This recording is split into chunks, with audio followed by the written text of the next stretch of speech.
Hello there, and welcome back to another installment of SCP Readings with your reader here, Gmodon. Today we're doing another highly requested one, which is SCP-217. There's a link down in the description for you to follow along as I read out loud. Here's SCP-217. SCP-217 is a virus incurable by current means with a rate of infectivity at 100%. It affects all organisms in the kingdom Animalia and can be spread via touch or contact with bodily fluid. SCP-217 is very hardy and can survive for years outside the host body. The progress of the infection is very slow, with some subject going several years before manifesting any symptoms. SCP-217 alters the biochemistry of organic tissue, causing organic matter to rearrange into a form of organic metal. The processes involved with this change are not yet fully understood, but the advanced stages are well documented. A subject will begin to turn into a complex arrangement of gears and clockwork, these taking over the former biological functions. Advanced stage infection is reported to be painful, but earlier stages are oftentimes unnoticed, with only vague feelings of confusion, insomnia, and joint stiffness. Hearts are replaced by gears and small tubes, joints by gear networks, eyes by structures not unlike primitive hand-crank film cameras, etc. SCP-217 shows first on the outside of the body in all creatures except mammals. In mammals, it first converts the internal structure before manifesting outside the body. This can cause those infected to go for very long periods of time without knowing of infection. SCP-217 has even been shown to totally convert the inside of a body before showing any externally visible symptoms. SCP-217 has infected several major metropolitan areas in the past, most notably blank. The mental state of those in middle to advanced stages of infection have been shown to be much diminished.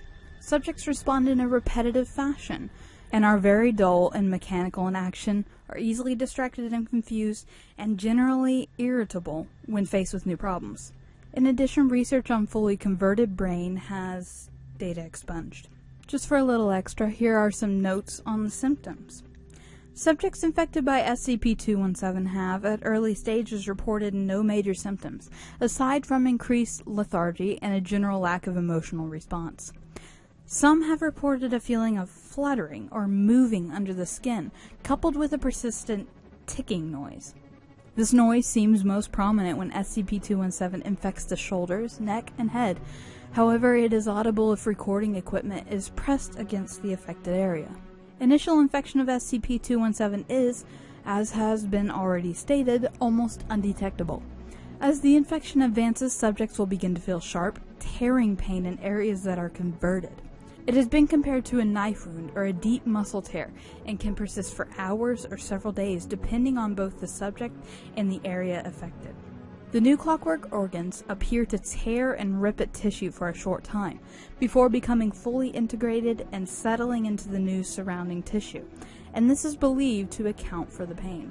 Areas infected appear to be metal, mainly brass, steel, and iron. Other substances have been reported, appearing to be leather, rubber, glass, wood, and other basic materials. Despite appearances, it is purely organic material and even carries a subject's DNA. Organs and tissues affected appear more resilient than normal, carrying the same strength and density as the materials they resemble, instead of normal tissue density. Areas damaged repair over time, but it is much slower than standard human regeneration. Damaged areas can be instantly repaired by replacing damaged areas with new parts of the same type.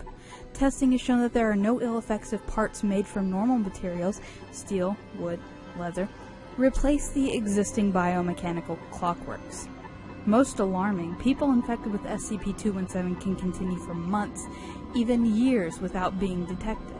With infection so easy to spread, hundreds could be affected before proper containment could be enforced. Infection appears to spread most quickly in large offices, malls, and other large concentrations of people.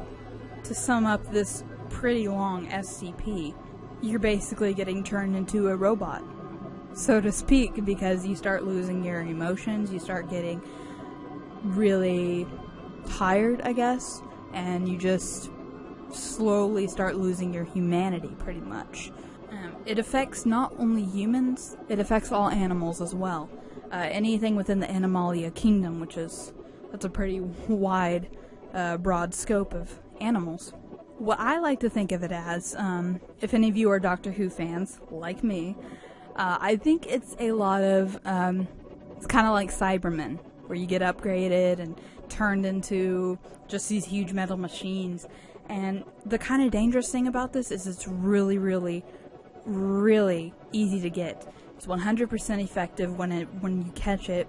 Usually gets through some kind of bodily fluid, so, you know, anything that's fluid that comes from your body, you can get infected just by, I guess, coming in contact with it. And some of these people can have the disease for years and no symptoms will show on the outside, but on the inside, symptoms will be going on, but you can't really see that, and nobody would think that you would be infected, but you could be several years along. And before long, it'll start showing on the outside and say, like, your eyes will start being replaced with mechanical objects, like your eye might be replaced with a camera lens, or just, you know, basic general stuff you would associate with a cyborg would start appearing on your body, replacing your organs, your muscles, pretty much everything. Like I said, this is a lot like being turned into a Cyberman from Doctor Who. It reminds me a lot of that. And if you don't know what Doctor Who is, and you don't know what I'm talking about with the Cybermen, you should get on that. It's good. So that has been SCP-217. Thank you for joining me on this reading. Like, comment, subscribe, and I'll see you next time. Thanks, guys.